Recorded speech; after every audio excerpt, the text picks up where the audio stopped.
Hey guys, Erickson here. Welcome to Preface TechBites. Everyone has been talking about AI, especially during earning calls of tech companies. The number of times the word AI was mentioned by a company executive during earning calls has skyrocketed in 2023. In their 2023 first quarter earnings call, Google, Meta, and Microsoft each mentioned the word AI more than 50 times, which is much greater compared to 2022.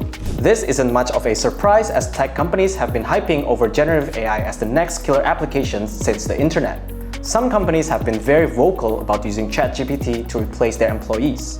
For example, BuzzFeed announced that they will be using ChatGPT to write their articles and quizzes.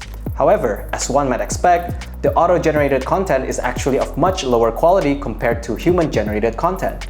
Another example is that a lawyer used ChatGPT to write legal arguments, but he was exposed when the content he wrote was fake and was used in the courtroom. Despite this news, investors are pouring billions into generative AI, and AI-related stocks like Nvidia have been soaring.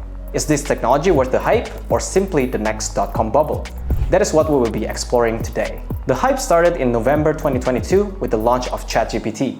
Everyone was sharing about how ChatGPT could return human-like response with almost any given prompt on any topic. The hype kept on growing, and Silicon Valley was the first to realize that this revolutionary technology could be the next generational opportunity. A lot of startups based on generative AI flooded the startup scene and attracted billions of dollars in venture capital funding. Even during a tight financing environment, it was reported that more than $10 billion was poured into generative AI firms by VC in the first quarter of 2023. However, the tech company that was most impacted by ChatGPT is none other than Google.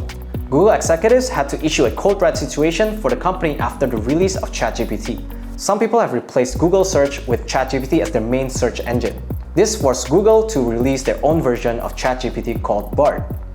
Unfortunately, the release was a flop. Even their demo was a total disaster where Bard gave a wrong answer for a given prompt. This caused their stocks to tank about 10% in 1 week. Together with the release of ChatGPT, a lot of startups have emerged with generative AI as their selling point. Let's take a look at Y Combinator, one of the largest tech startup accelerator. One of the companies they invested is called Baselit. It utilizes ChatGPT's AI model to convert natural language into analysis of data in databases. For example, once the prompt is entered, it returns the steps and SQL queries required to achieve the task. This is an example of a few creative startups. Most of them are actually just a slight alteration of ChatGPT. Take Yuma.ai as an example. It is essentially just a chatbot for customer support that is built with ChatGPT. Aside from simple chatbots, others would build an infrastructure for companies to set up other versions of simple chatbots. Some of these simple use cases will charge you about $1,000 per month. Although the response from ChatGPT might sound realistic and human, their accuracy could be questionable. In the court case that we have discussed earlier, the lawyer used ChatGPT to research some cases and was found to be made up in the courtroom. Even when asking ChatGPT to provide references to those made-up cases, it might still return references that are made up. This is referred to the issue of hallucination of large language models. They have the tendency to make up information when they are unsure. There are several startups that are actually trying to solve the problem in the research world. For example, Site AI wants to answer your prompts based on data backed by real research. Another startup called Spellbook raised $11 million from Thomson Reuters to help you write legal documents. Generative AI seems to be progressing, but when it comes to life-changing decisions like a court case, a human lawyer is probably still more reliable and preferred. Now that we have assessed the real-life use cases of generative AI, which might not live up to the hype, let's take a look at some companies that could be at risk. The biggest beneficiary with the rise of ChatGPT is Nvidia. Its stock price has increased by about 400% since its release. This is due to the reliance of LLMs on computing power, and Nvidia provides one of the best graphic cards to speed up computation. The company has about $1.1 trillion in market cap, while its quarterly revenue is only $7 billion and net income of $2 billion. We can see that Nvidia is clearly expected to have huge growth by their investors.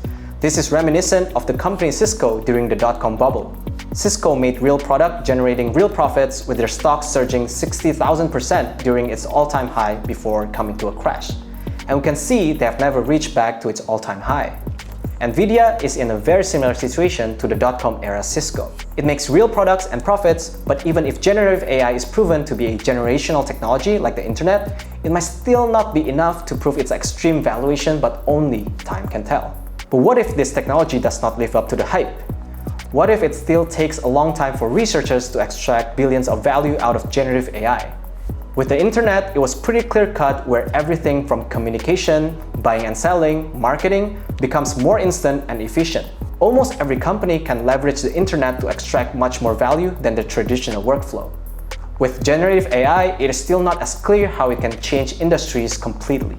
We've covered previously on how artificial general intelligence have the potential to automate most of the things we do, but the timeline is still unclear. AI is definitely here to stay, but getting value out of AI is not as easy as people realize. What do you think? Is the AI bubble coming, or is it living up to its hype? I'm Erickson, and see you in the next Tech Bites.